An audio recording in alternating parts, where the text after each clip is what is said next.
하나님의 자녀라는 신분이라는 제목으로 하나님 말씀 증거하겠습니다. 오늘 본문의 말씀을 중심한 설교보다는요, 제목 설교의 말씀을 드리려고 하는데요. 주보에 12가지 하나님의 참된 자녀의 모습이 어떤지에 대해서 기록해 두었습니다. 여러분의 삶 속에 오늘 본문의 이 말씀으로 인한 하나님의 자녀된 권세를 가진 자들이시라고 한다면 법적으로 그 자녀로서 그렇게만 지내는 것이 아니고 오늘 이 주보에 기록된 적어도 이 12가지의 모습으로 살아가셔야만 참된 하나님의 자녀다운 그런 일컬음을 받을 수 있는 자들이 된다라는 것을 말씀드리려고 하는 것입니다.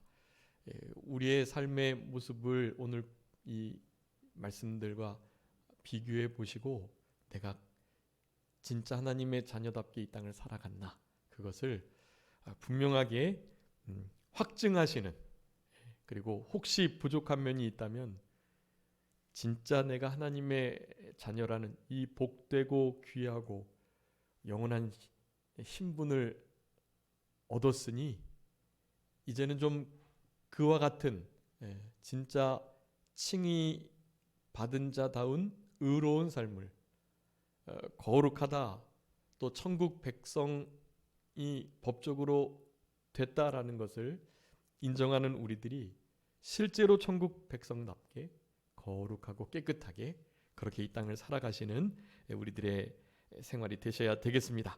여기 12절 말씀에, 우리 요한복음 1장 12절 말씀은 아마 다 암송하실 것 같은데요.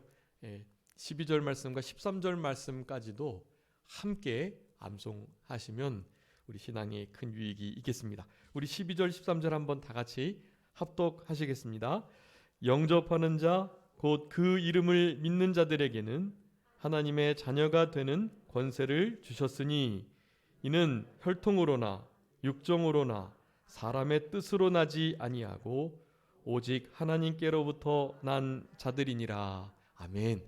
여러분, 이 뒤에 13절에 하나님께로부터 났다, 우리가 부모님께 낳다, 부모님이 우리를 낳아주셨다 할 때 그 낳다예요. 실제로 하나님이 우리를 낳아주셨어요. 우리는 하나님께로부터 낳은 자들이에요. 근데 이 원문에 의하면 이 우리 요한복음 이제 3장이나 우리 거듭남 있죠. 거듭남. 위로부터 났다, 그런 의미예요. 위로부터 났다. 거듭남.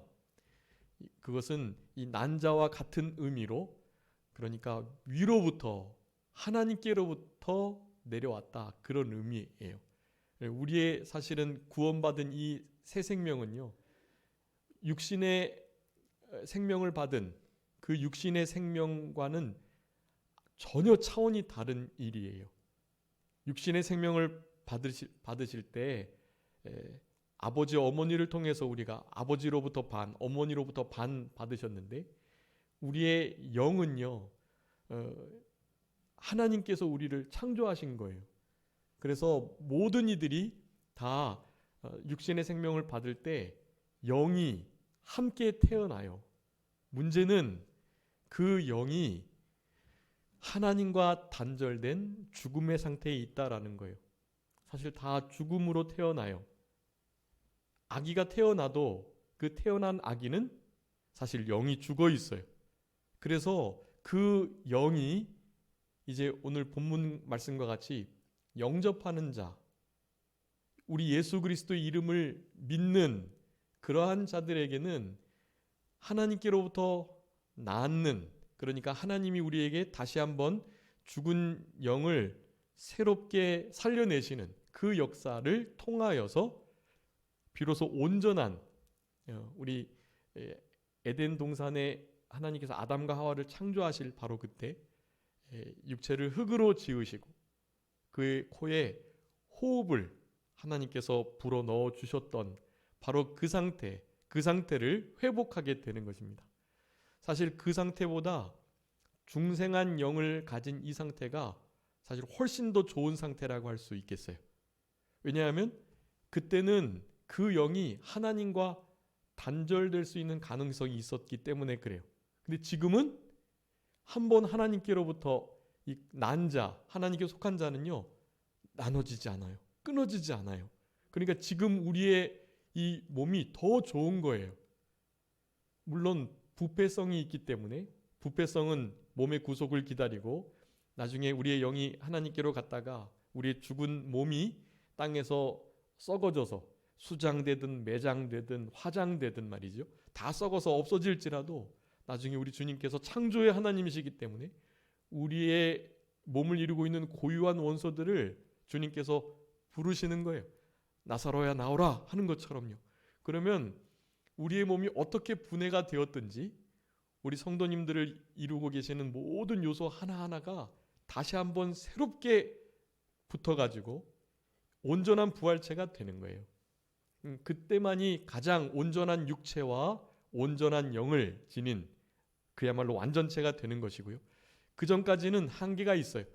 아담의 몸은 죄를 범할 수 있는 가능성이 있는 몸, 영혼이 하나님과 끊어질 수 있는 몸. 그렇지만 그 몸은 거의 한 1000년을 살 수 있는 그런 몸이었어요.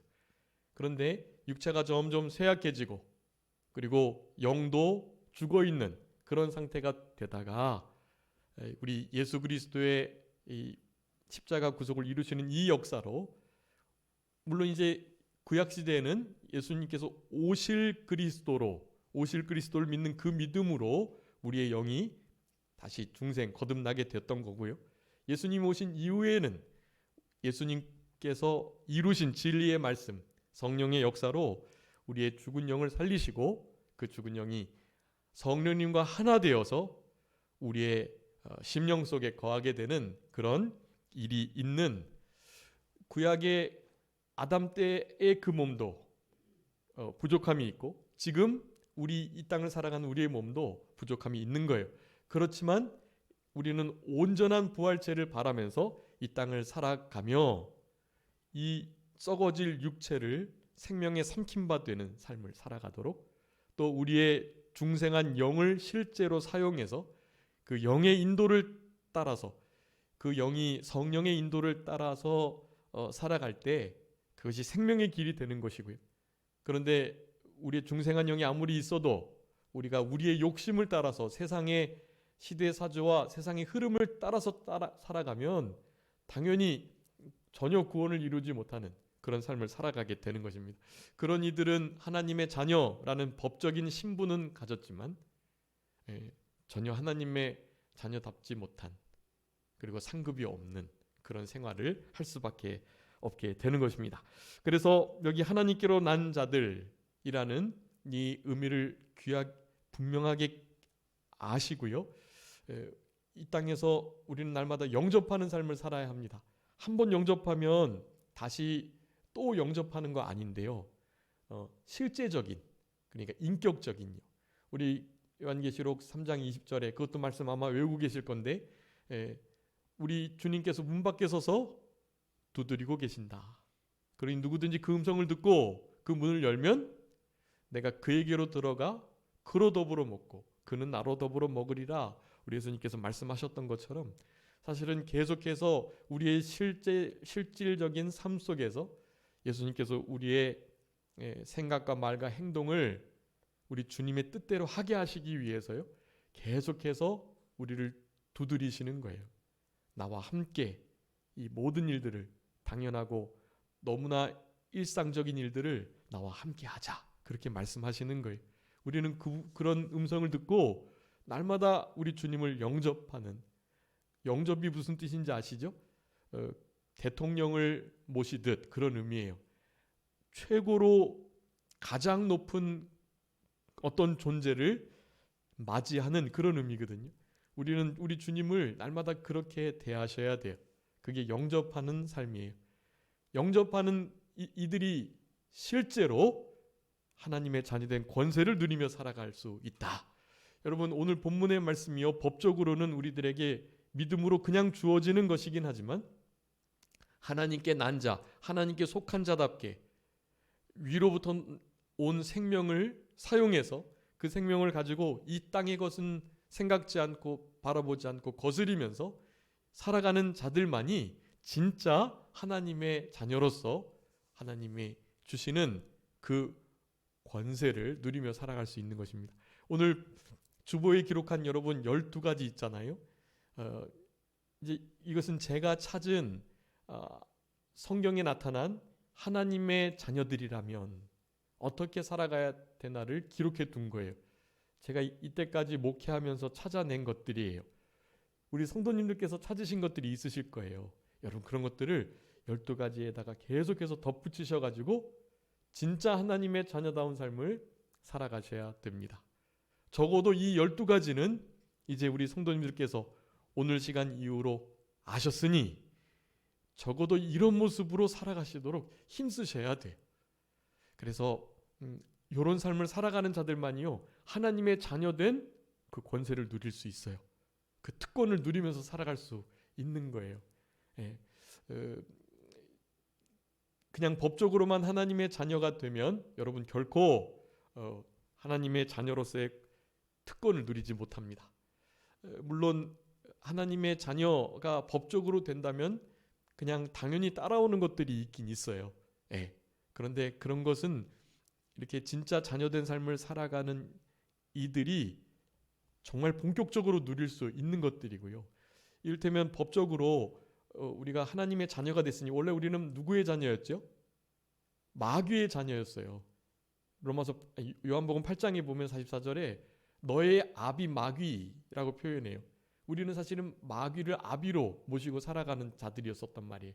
그러니까 우리는 마귀의 자녀였는데 예수님을 믿는 그 순간 우리는 하나님의 자녀가 되는 거예요.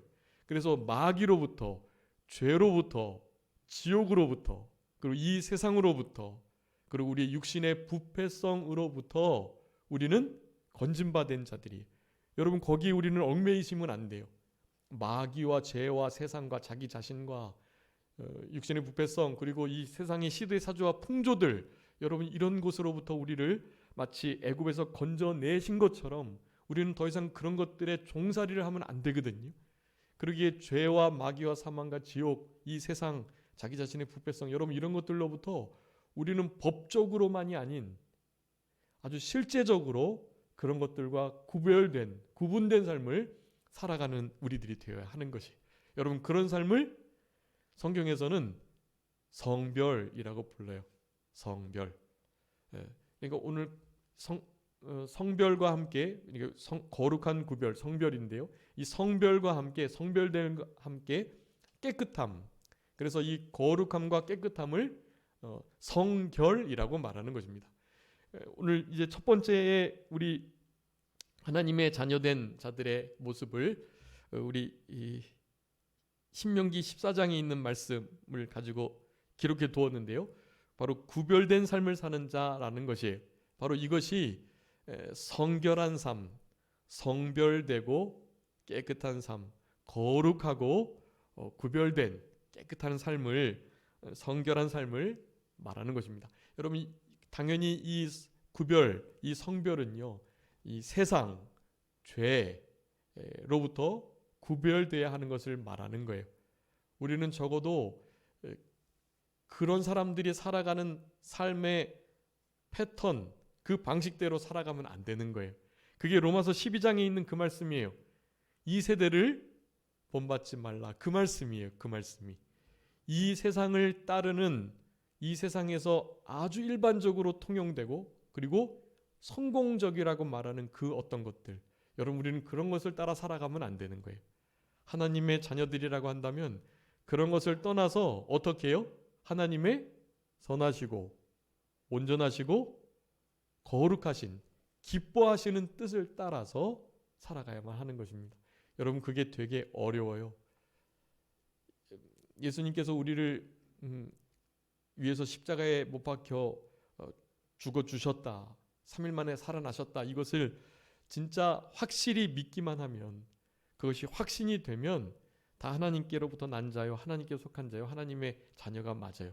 그런데 그런 확실한 믿음이 있어도요, 믿음이 어린 자들은요, 이 땅과 구별된 삶을 살아가기에 아직 연약함이 많아요. 그게 좋고 그게 즐겁고, 그렇게 살아가지 않으면 왠지 바보 같고 왕따가 되는 것 같고 뒤로 처지는 것 같고, 그리고 다른 사람들이 무시하기도 하고요. 여러분, 이런 삶을 살아갈 때 결코 그것을 이겨내는 것은 쉽지 않습니다. 그렇지만 그렇게 살아가는 거예요. 그렇게 살아가는 것이 하나님의 참된 진짜 자녀다운 모습이라는 것을 여러분 기억하시면서, 요즘에는 옛날보다는 많이 나아졌는데요, 요즘에는 자기가 가진 어떤 신념이나 신조를 따라서 누가 뭐라고 하든 그대로 이렇게 자기의 길을 가는 이들이 많아진 것 같아요. 세상 사람들도 자기가 원하는 삶을 누가 뭐라고 해도 가는 것, 그것을 멋으로 생각하는 시대이거든요. 여러분, 그러니까 신앙도 여러분 마찬가지. 신앙도 다른 사람들이 뭐라 해도, 세상이 어떻게 지금 돌아간다 해도, 여러분, 성경에 나타난 하나님의 자녀라면 적어도 이렇게 살아가야 된다라는 것을 분명하게 기록한 그 말씀대로 우리는 살아가야만 합니다. 요즘에 그 힙합하고 이렇게 랩을 하는 이들이 청소년들에게 아주 인기를 얻는데요. 그거 힙랩 배틀하는 게 뭐였죠? 그거 응? 랩 배틀하는 프로그램이 있었죠. 쇼미더머니라는, 거기에서 이렇게 랩으로 배틀을 해가지고 이제 음반도 내고 또 상금도 얻고 막 그래요. 거기에 BY라는 그 래퍼가 있어요. BY. 근데 그 친구의 그 랩에는요, 창조주, 구원주, 심판자 되시는 하나님에 대한 말로 가득 차 있어요. 그래서 자기 그렇게 말을 하는 거예요. 나는 내가 가장 귀하고 가장 높다고 여기는 그분을 내 이 노래 랩의 가사에 담아서 이렇게 노래하는 것이, 그것이 나의 멋이라고 생각한다 라고 수상소감을 밝히면서 요한복음의 말씀, 그 말씀을 암송하고 그리고 내려가는 그런 장면이 있어요. 여러분 한번 유튜브에 검색해 보세요. BY라고 수상소감 치면은요, 그가 얼마나 멋지게 하나님을 높이는지가 나와요. 여러분, 실제로 그렇게 하나님이 나를 만드셨고, 하나님이 나를 위해서 죽어주시기 위해서 아들을 보내셨고, 그가 실제로 다시 오실 것이라는, 그가 이 땅을 진짜 만드시고 우리가 생각하는 그 절대자, 진짜 주권자가 되신다는 확신을 가지고 그것을 자기가 가진 은사를 사용해서 마음껏 표현하는 이 일을요, 지금 이 세상은 어느 정도 용인하는 때가 됐다라는 거예요. 물론 이제 궁극적으로는 그런 일들이 막혀지게 돼 있어요. 어느 공적 영역에서 신앙을 고백하는 일이 금지되는 일이 반드시 있을 것입니다. 지금도 거의 그렇고요. 지금도 학교에서나 어디에서나 회사에서나 자기가 신앙인인 것을 나타내는 것을 옳지 않게, 그 옳지 않은 거다, 그러면 안 된다라고 법으로 금하는 그런 일들이 있습니다. 그런 분위기에 사실 예전에는 어디에나 신우회가 있었거든요. 신우회가 사실은 그 어떤 공동체 안에 정말 근간이 되는 거예요. 그 기업이, 그 공동체가 진짜 양심을 쓰고 좀 이렇게 불쌍여김을 받고 이런 일에 얼마나 복되게 사용됐는데요. 이제는 그런 게 없어지는 때가 됐단 말이에요. 그래서 어려운 면이 있는 것이 당연하다 여기면서 생활을 하셔야 되는데, 그래도 개인적으로는 당당하게 내가 하나님의 자녀된 이라는 것을 표현할 수 있는 그런 신앙의 용기가 우리들에게 있었으면 참 좋겠습니다. 여러분 우리가 하나님께로 났다, 하나님께 속하였다라는 거 지금 우리 요한일서 우리 수요일 날 하고 있는데요. 특별히 요한일서 3장 4장 말씀을 보시면 하나님께 속한 자, 하나님께로 난 자가 어떤 자인지를 잘 소개하고 있어요. 요한일서를 꼭 읽어보시고요.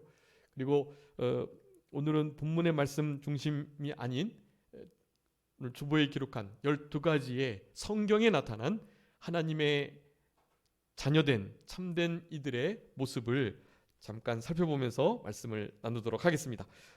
제일 먼저는요, 이제 아까 서론에 설명드렸던 것처럼 구별된 삶을 사는 자이다라는 것입니다. 여러분 하나님의 자녀라고 하면서 구별된 세상과 죄와 또 자신의 부패성과 마귀와 단절되고 끊어지고 나눠지는 그런 거룩한 삶이 없다면 하나님의 자녀 아니에요. 법적으로는 자녀일 수 있지만 하나님의 자녀 아니에요.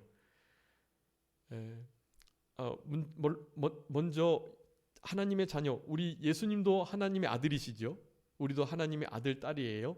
그런데 하나님은 성별이 없으신 것처럼 우리가 하나님을 아버지라 부르지만 우리 인간의 아버지와 같은 성별을 가졌다고 생각하시면 안 돼요. 하나님은 남자, 여자로 구분할 수가 없는 분이시거든요. 그냥 영이세요.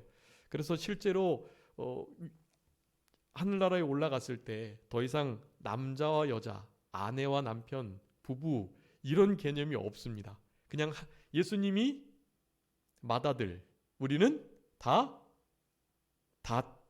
찾아 자녀들인 거예요. 그런데 예수님만이 친아들이시고요. 우리들은 뭘까요? 우리는 양자들이 양자. 그래서 오순절 보혜사 성령님의 영을 양자의 영이라고 부르는 거예요.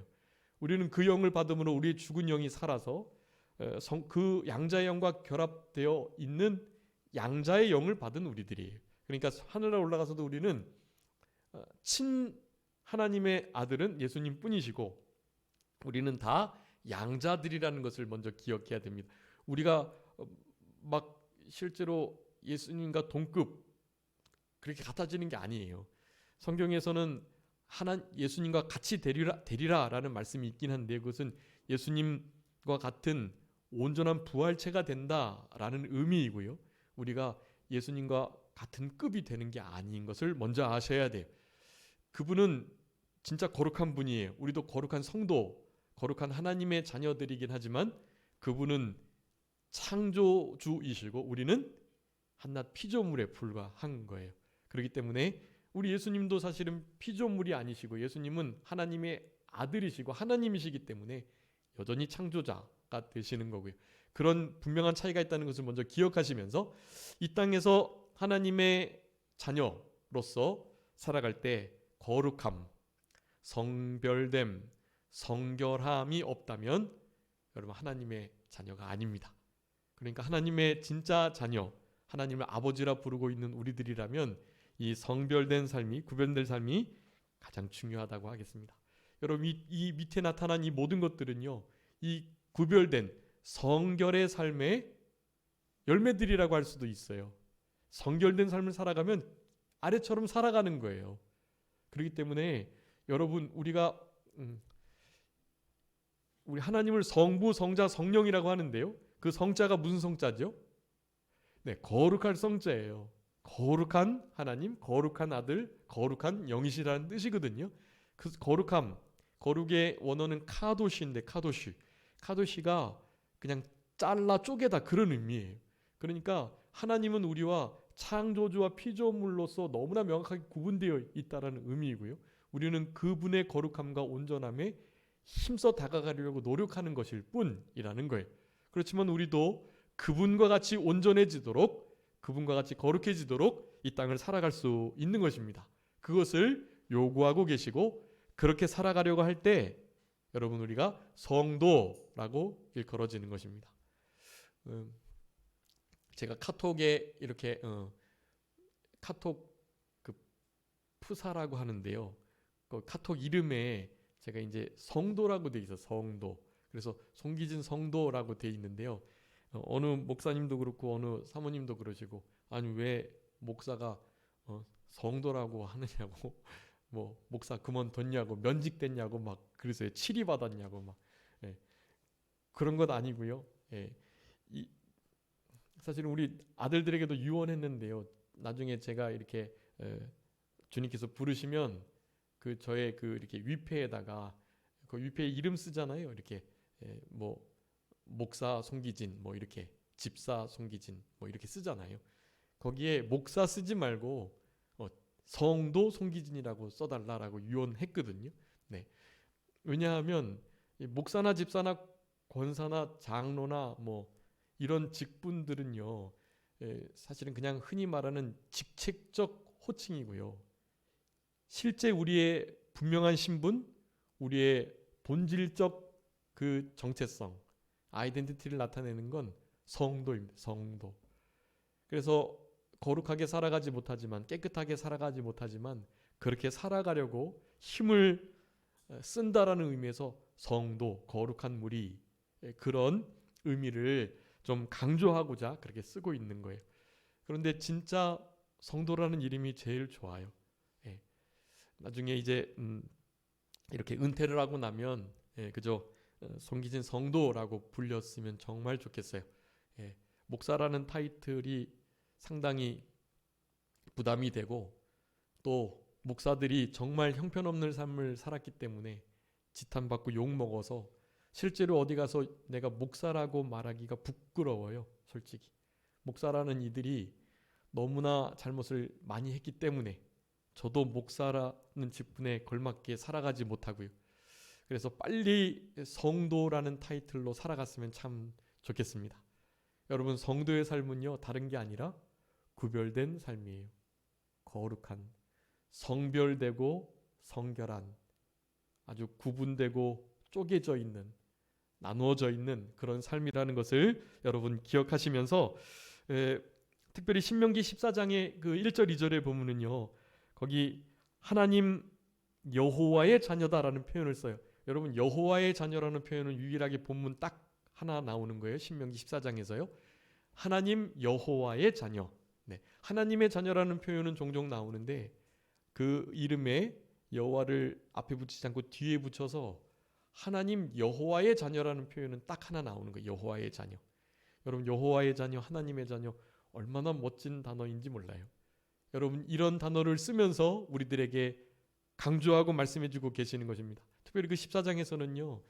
하나님을 섬기는 자가 어떻게 살아가야 되는지를 막 말씀해주고 계세요. 근데 거기에 뭐 죽은 자를 위해서 몸을 베지 말고 눈썹 사이 이마 위 털을 밀지 말고 또 우리가 성민이기 때문에 만민 중 우리를 택하신 기업이 된 자답게 살아가라는 말씀을 하시는 거거든요. 거기에 보면 이 죽은 자를 향한 그 팔레스타인 근동 지역에 여러 가지 풍습들이 있었어요. 그런 풍습들 따라가지 말라는 거예요.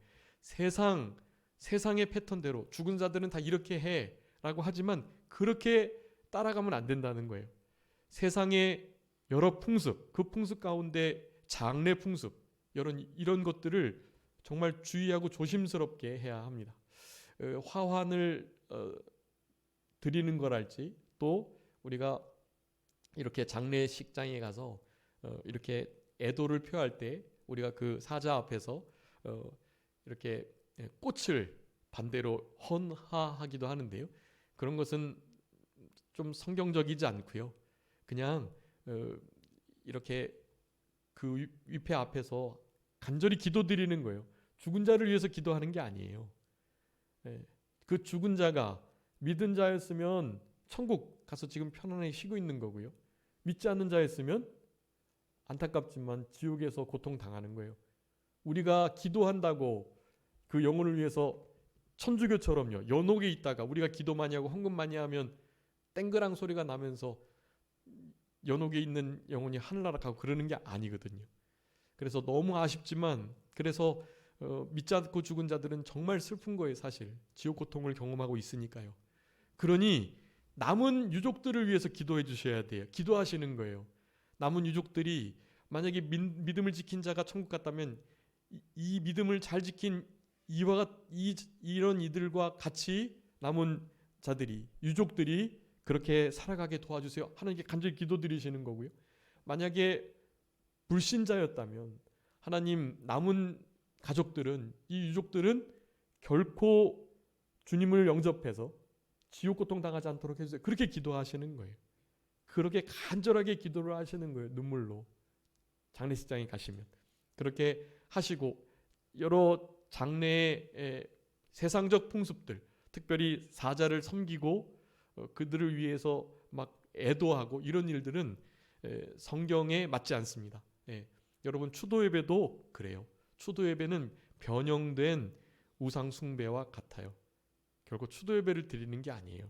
물론 신앙을 잘 지킨 부모님이 돌아가셨을 때 그 돌아가셨던 일을 흔히 기일이라고 하는데, 그 기일을 즈음해서 모여서 함께 우리의 부모님이 얼마나 신앙을 잘 지키셨는지에 대해서 생각하고 그렇게 살아가기로 결심하고 하나님 앞에 예배로 영광 들리는 건 좋은 거예요. 그런데 그것을 추도 예배라는 의미로 사자를 위한 그런 예배 형식을 띄어서 타협하는 일이 없어야만 하는 것이에요. 천주교에서는 다 제사는 못 지내드리지만 추도 예배는 드려드릴 수 있습니다라고 사실상 제사를 드리는, 용인하는 일들이 있는 거예요. 그런 것을 우리는 정말 주의해야 해요. 세상의 풍습대로 쫓아가면 안 된다. 여러분, 거룩한 삶이 우리들에게 필요하다라는 것을 기억하시면서 우리 요한일서 3장 1절부터 3절 말씀에 보면 하나님의 자녀라 일컬음을 얻도록 우리에게 어떠한 사랑을 베풀어 주셨는가. 현재는 그 정도인데요, 장래는 그분과 같아진다라고 표현을 하고 있어요. 현재 하나님의 자녀로 살아가고 장래 이제 그분과 같아질 우리들이니 어떻게 살아가야 된다? 자신을 지켜 깨끗하게 해야 된다라고 말을 하는 거예요. 우리가 하나님의 자녀인데 그와 같은 줄 우리가 아는 것은 주를 향하여 이 소망을 가진 자마다 그의 깨끗하심과 같이 자기를 깨끗하게 하느니라 라고 말씀하거든요. 여러분, 깨끗한 삶, 성결한 삶, 그런 삶을 힘써 추구하시는 우리들이 되어야 되겠습니다. 무엇으로 성결케 되죠? 말씀과 성령으로, 또한 말씀과 기도로 우리가 거룩하게 돼요. 날마다 말씀과 기도에 전념하면 여러분 점점 거룩한 삶을 이루어 나갈 수 있는 것입니다. 두 번째입니다. 두 번째, 하나님의 참된 자녀의 모습 어떤 자예요? 여호와를 향하여 악을 행하지 아니하는 자다. 여러분, 신명기 32장 5절에 보면 그들이 여호와를 향하여 악을 행하니 하나님의 자녀가 아니다 라고 표현하고 있어요. 하나님을 향하여 악을 행하는 자, 하나님의 자녀가 될 수 없어요. 반대로 하나님의 자녀라고 한다면 어떻게 해요? 하나님을 향하여 악을 행하지 아니하게 됩니다. 여러분, 악은 어떤 죄가 본질적인 측면인데 그 죄가 어떤 형태를 띌 때를 악이라 그래요. 여러분, 근데 우리는 악을 행하지 않는 것은 물론이거니와 죄도 범하면 안 돼요. 죄도. 여러분, 죄는 무엇까지 죄입니까? 악으로 드러나지 않아도 마음으로 잘못한 거, 마음으로, 특별히 요구죄라고 하는 요구죄, 죄를 네 가지로 크게 나눠볼 수 있는데 크게 두 가지, 원죄와 본죄가 있어요. 죄는 원죄와 본죄. 근데 그 원죄는요, 우리가 아는 바로 아담이 범했던 그 죄예요. 그 죄를 유전이 된다 해서 유전죄라고 말해요. 그러니까 원죄는 유전죄거든요. 근데 그 원죄 중에 유전죄가 되도록 정해졌던 죄, 그것을 정죄라고 해요. 정죄는 뭐냐 하면 내가 나의 말씀을 지키지 않고 먹지 말라 했던 이 선악을 알게 하는 나무의 과실, 이 과실을 먹는 날에는 정령 죽겠다라고 한 게 그게 정죄예요. 그게 정죄. 우리는 로마서 8장에 있는 것처럼 정죄되지 않아요. 성령이 우리 안에 계셔서 그런 죄를 우리가 어기긴 했지만 이제는 그 정죄에 우리는 매임을 당하는 자들이 아닌 거예요. 그 정죄로부터 풀렸어요. 그러니까 우리는 하나님의 말씀을 지키지 않아도, 혹시 지키지 못해도 지옥 가는 게 아닌 거예요. 우리는 정죄를 면했기 때문에 그래요.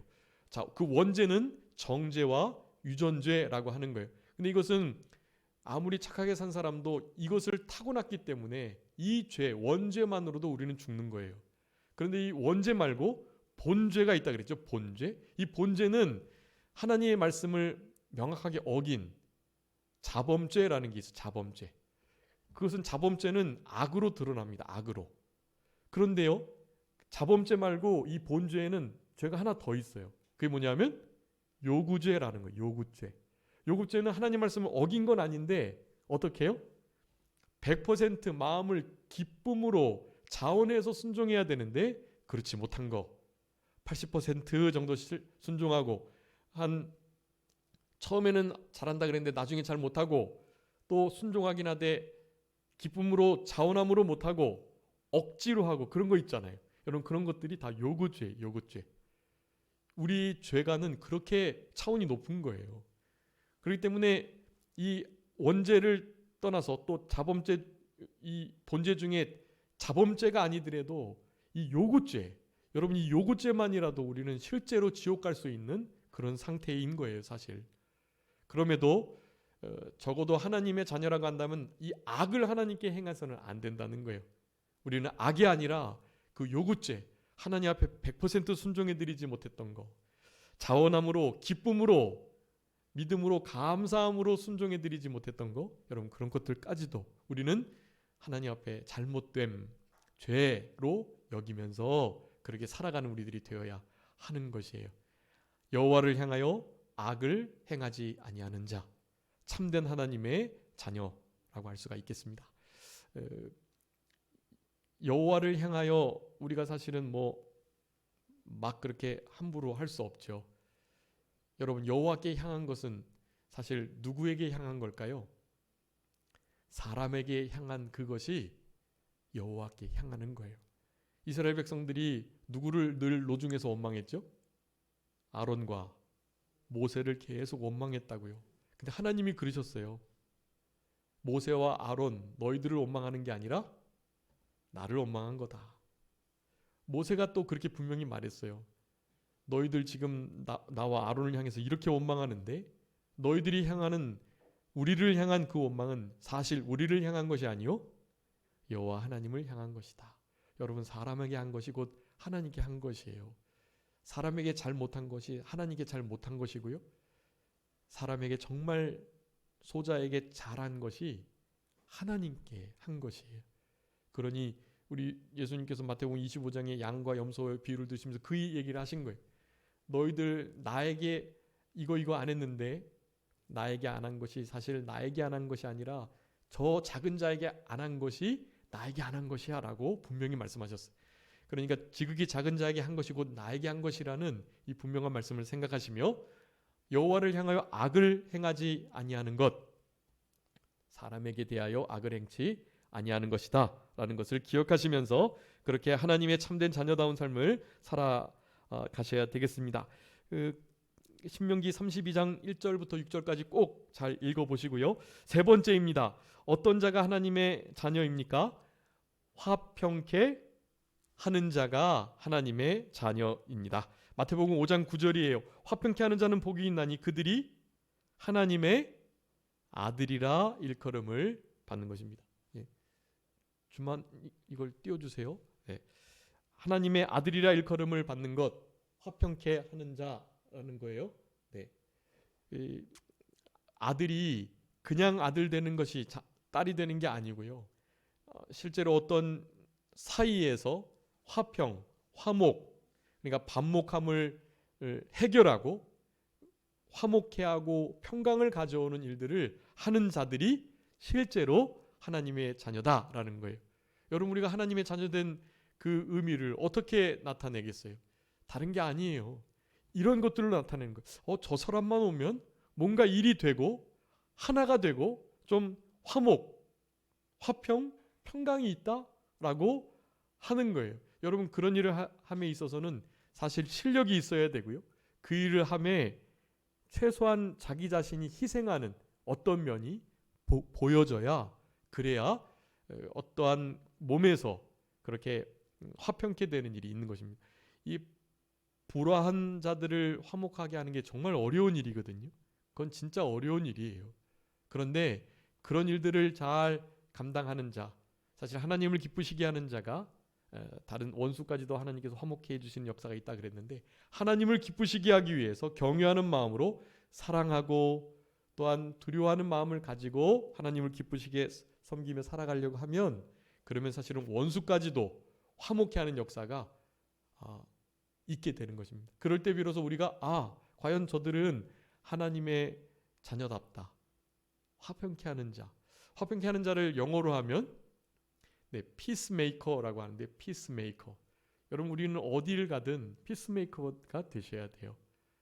우리만 가면 화목하게 되고 반목이 깨지고 참된 평화가 오는 그런 우리들이 되어야만 합니다. 여러분 세상의 전쟁도 중재하는 자가 강한 거 아시죠? 중재하는 이들은 양편 싸우는 이들보다 강해야 되는 거예요. 여러분 UFC나 다른 이렇게 그런 거 보면 옛날 권투는 좀 안 그렇긴 했는데 UFC라는 종합 격투기는요. 싸우는 상대보다도 사실은 훨씬 더 체급이 높은 상당한 실력을 지닌 선수들이 심판의 자격을 가지고 심판을 봐야 돼요. 그래야 나중에 그들을 떼어놓거나 중재를 할 수 있죠. 훨씬 더 약한 혹은 체급이 낮은 이들이 심판을 못 봐요. 중재를 못 한단 말이에요. 여러분 화평케 하는 자가 되려면 우리가 먼저 하나님과 화목된 자로서 다른 사람들과 막힘이 없어야 돼요. 그런 우리들이 될 때 우리들이 가서 화목케 하는 일을 할 수 있는 거죠. 여러분 화목케 하는 직책을 우리에게 주셨어요. 하나님이 우리를 그렇게 만드셨어요. 그러니 우리는 이 일을 잘 감당하면서 하나님의 참된 자녀라 일컬음을 받는 우리들이 되어야 될 것입니다. 내가 하나님의 자녀다 우겨서는 안 돼요. 하나님의 자녀구나 일컬음을 받도록 살아가야 합니다. 그런 일에 아주 귀한 본은 화평인 거예요. 화평. 여러분 우리가 가는 곳마다 참된 화평이 평화가 참된 평강과 화목됨이 늘 나타났으면 참 좋겠습니다. 네 번째로는요 온전한 자인데요. 여러분 이 온전한 자가 이제 가장 중요하다고 하겠습니다. 그래서 거기 온전한 자 말씀을 많이 써놨는데요. 자 여러분 여기 온전한 자 한번 파란색 한번 다 같이 읽겠습니다. 파란색 시작. 원사 미선 저축 모기 박기 박구 아자. 이거 지금 제가 이 누가복음과 마태복음의 말씀을 간추려 놓은 거예요. 간추려 놓은 거더니 여러분 박기 박구 아자. 이거 나중에 원사미선 저축모기는 많이 외우셨고 뒤에 박기 박구 아자 요거를 기억하셔가지고요. 여러분 이렇게 살아가시는 여러분 이렇게 살아가야 진짜 하나님의 자녀예요. 근데 이것이 되게 어려워요. 힘들고. 여러분 이제 그 주보에 써놓은 누가복음 6장 27절 28절 그리고 마태복음 5장 44절 45절 뒤에 누가복음 6장 후반부 32절부터 읽어보시면 이거 가능할까? 불가능하다라고 생각이 돼요. 그래서 이 말씀을 하시면서 온전하심이라는 단어를 마태복음에 하고 계세요. 이런 삶이 실제로 온전한 삶이에요. 이것은 한마디로 말하면 사랑의 삶이에요. 여러분 성경의 가장 최고의 법이 뭐죠? 사랑이에요. 사랑이라는 그 한 말씀에 모든 율법이 다 들어있다 그랬어요. 사랑의 계명을 순종하면 율법을 다 지켰다고 그랬단 말이에요. 그렇기 때문에 사랑을 하는 것이 여러분 신앙의 핵심이에요. 사랑을 하는 자가 온전한 자예요. 여기 자 모기 원사미선 저축 모기는 누가복음 6장 27절부터 28절까지 있는 거고요. 이 박기 박구 박기는 이 마태복음 5장 44, 45절에 있어요. 그리고 뒤에 박구 아자는 누가복음 6장 32절부터 36절까지 있어요. 자, 박기는 뭐냐면 여기 모기는 모욕하는 자를 위해서 기도할 것, 박기는 박해하는 자를 위해서 기도할 것. 여러분 모욕하는 자와 박해하는 자는 차원이 달라요. 모욕은 개인적인 측면이 그리고 한정돼 있지만 박해는요 개인뿐만 아니라 가족, 교회 그리고 어떤 큰 힘이 동원된다는 의미예요. 여러분 근데 그런 자들을 위해서도 기도하셔야 돼요. 그게 하나님이 우리에게 원하시는 하나님의 자녀된 우리들에게 원하시는 바예요. 원수는 원수 사랑하는 거, 미선은 미워하는 자를 선대하는 거, 저축은 저주하는 자를 위해서 축복해 주는 거, 모기는 모욕하는 자를 위해서 기도하는 거, 박기는 박해하는 자를 위해서 기도해 주는 거. 스데반 집사님이나 우리 예수님처럼 그렇게 기도해 주시는 거예요. 그러면서 박구는요 바꾸는 우리 누가복음 6장 32절 36절까지 보면은요. 바라지 말고 꾸어주라라는 거예요. 꾸어줄 때 바라지 않고 꾸어주라. 바꾸예요. 바꾸. 바라지 말고 꾸어주기. 그리고 아자는요. 아버지의 자비로우심처럼 자비하기예요.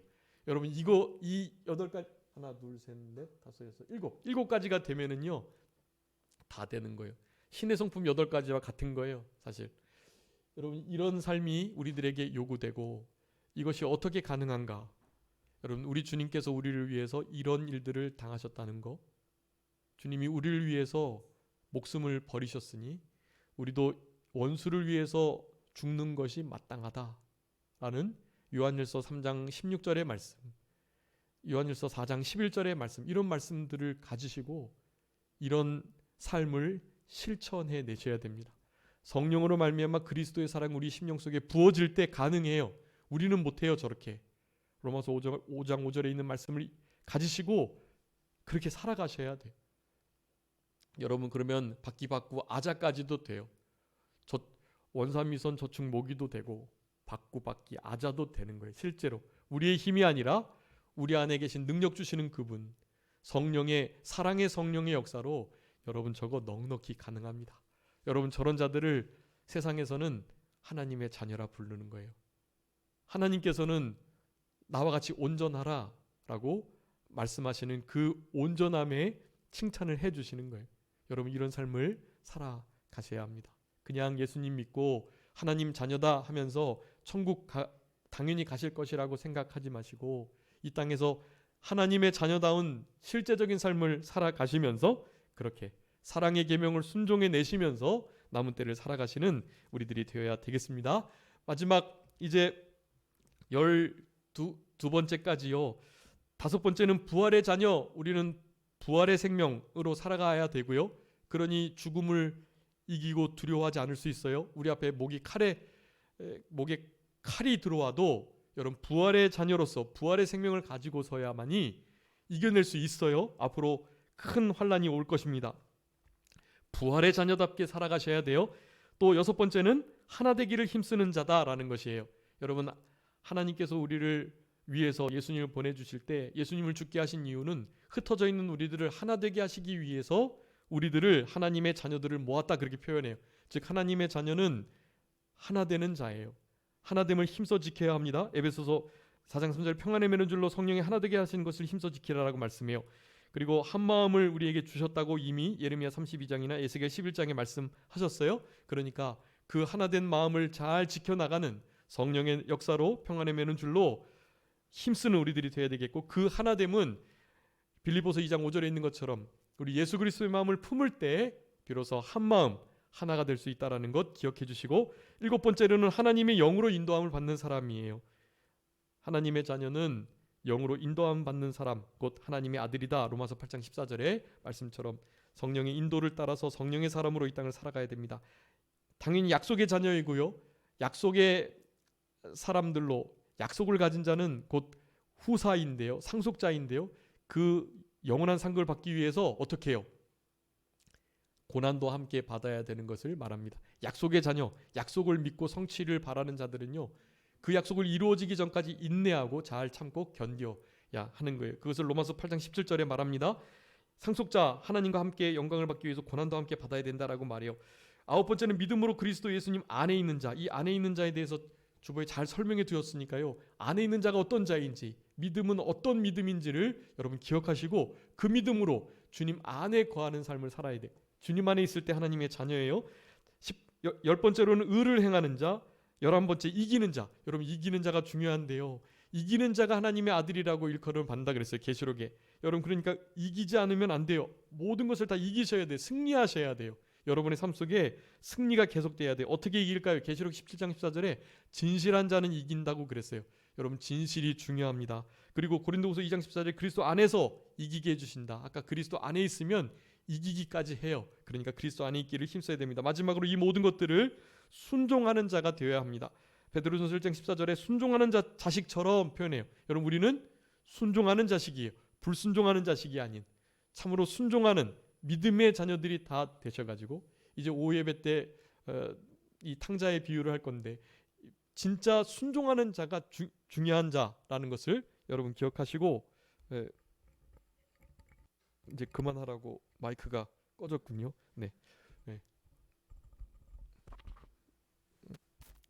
순종하는 자가 될 수 있도록 그렇게 힘쓰셔야 되겠습니다. 잠깐 기도하시겠습니다. 살아계신 우리 아버지 하나님 감사합니다. 우리들에게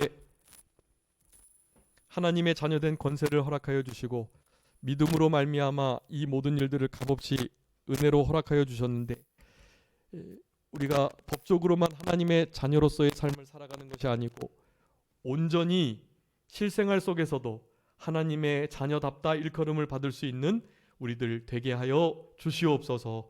하나님의 자녀들에게 주시는 큰 특권과 은혜를 누릴 수 있도록 자격자로 점점 만들어져가는 우리 모두가 되게 해주시기를 간절히 바라옵고 감사하오며 살아계신 예수 그리스도의 이름으로 기도 올리옵나이다. 아멘.